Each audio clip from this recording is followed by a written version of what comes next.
Borneo, pushing his boat. Boys and girls, ladies and gentlemen, the man behind the reason we are here today. Please welcome Brother Albinus as he shares one or two words with us.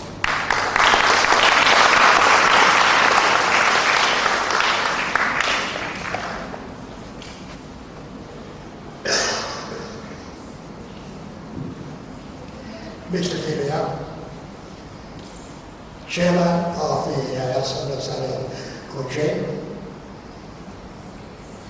past Chairman Dr. Christian,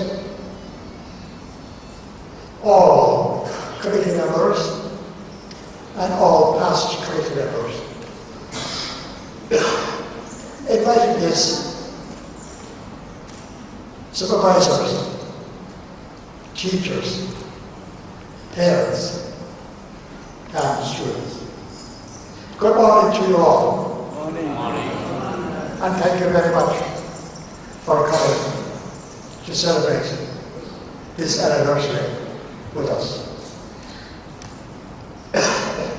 I thought I would start with the words, if John Baptist De La Salle, the founder of the De La Salle brothers,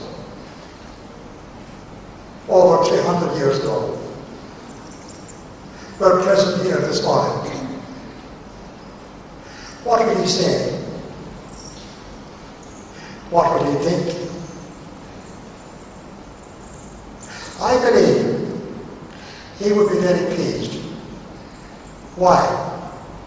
Because this is the kind of work that we are doing now, that he started in a town or a city called Reims, northeast France, over 300 years ago. This program he started was for the poor, and today we are trying in our Diocese of Salia to do the same kind of work. John Baptist De La Salle, as you probably know, came from a very well-off family. His parents were well educated and very devout Catholics. From a very young age, through the influence of his parents, he learned to develop a very committed trust in God, trust in the Holy Spirit. And throughout his life, he showed the same trust, the same confidence in God, in the Holy Spirit. Since his parents were fairly well off, John did not go to school until the age of 9. His father got him a tutor at home. At the age of 9, he went to school for the first time. And we are told by his biographers that he was involved fully in all school, academic work, and extracurricular or co-curricular work. He was involved in drama, he was involved in speeches, he was involved in plays, he was involved in sports. So we can say he received a very holistic education. At the age of 16, we are told by the biographers that he became the canon of the Cathedral of Reims, which to us sounds very, very strange. But it was an honorary title handed to him by his uncle. Later on, he entered university, not in Reims, but in the prime university in Paris called the Sorbonne. And he stayed there until he received notice from his relatives that his parents, both his parents, had passed away. And so he had to return to raise, to look after his brothers and sisters. Now, at this stage, also, when he was at home, he decided the best thing for him to do was to become a priest. So he became a priest in 1678 and ministered in the Cathedral of Wales during that time. But at this time also, he noticed in the streets of Wales a lot of neglected children. Children who should have been in school and were not in school. Children who were obviously completely marginalized. And it made him think. Then one day, a man called Adrian Neal came to his house and asked him to help. Because he, Adrian Neal, was setting up a school for the poor. John was delighted. They gave him a new mission of life.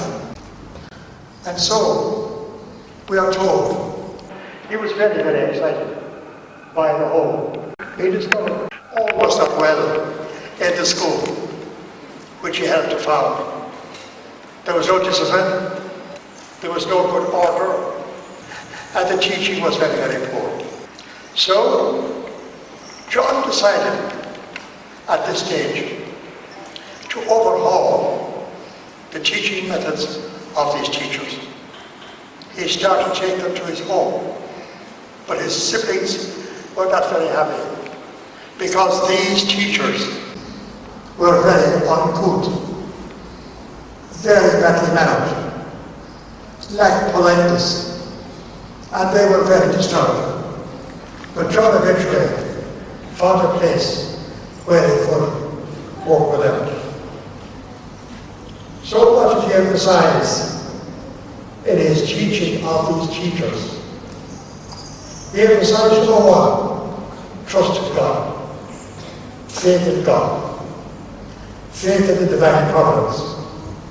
Number two, he emphasized politeness and good manners, because he found these teachers could not teach unless they themselves possessed good manners and politeness.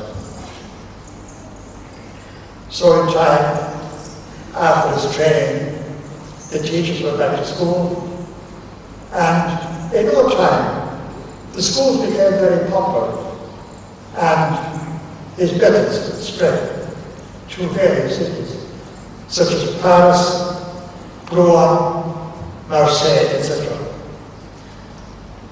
But then started trouble, because there were schools for the poor, but only for those who could pay. Now, John's school was a non-paying school, and so they became jealous, and they started trouble. Deep, serious trouble. They passed remarks. They went to the government. They jeered at them in the streets. And generally forced him, or tried to force him, to rethink his methods. But in spite of everything, as I say, he kept his interest in God, an interest in the Holy Spirit, an interest in divine providence. He continued his work, and soon many of the schools in France learned of his methods and invited his teachers and John himself to come and help them. Later, he invited some teachers to come and join him. as he was about to start, a congregation called the De La Salle Brothers. His schools continued to flourish in spite of criticism, in spite of obstacles, and spread throughout the whole of France and other countries in Europe about the same time. Very briefly, the De La Salle Brothers came to Asia in 1852, and founded St. Joseph's Institution, Singapore, and after that, St. Xavier's Institution in Penang. Very briefly, the La Salle schools became so popular, they spread to Burma, to Thailand, to Vietnam, to Hong Kong, to the Philippines, so on and so on. And of course, here in Eastern Asia. In Eastern Asia, it came 1950.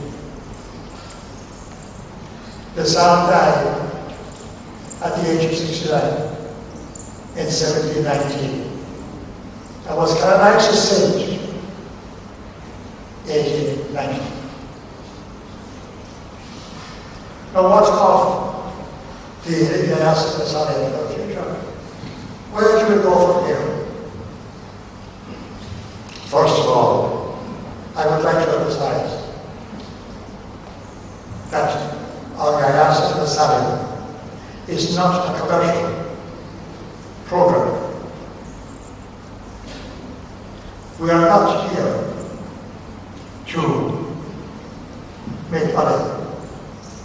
In fact, that's the whole point of setting up these centers.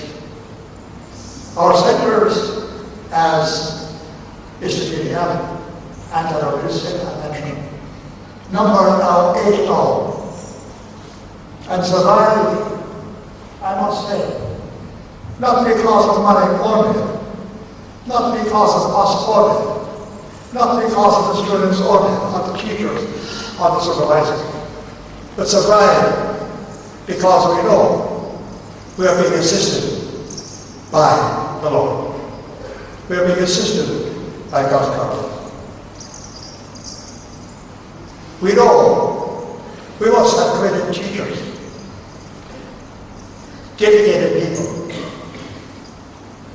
so that each student who finishes at any of our centers will have profited both academically and spiritually. We must have students, therefore, no matter how weak they are academically, who are willing to learn, not only in their studies, but also keen to grow and mature as true disciples. We need parents to continue to support us with their suggestions, perhaps, for whatever problems we encounter. I would like to stress again that ours is a ministry of service.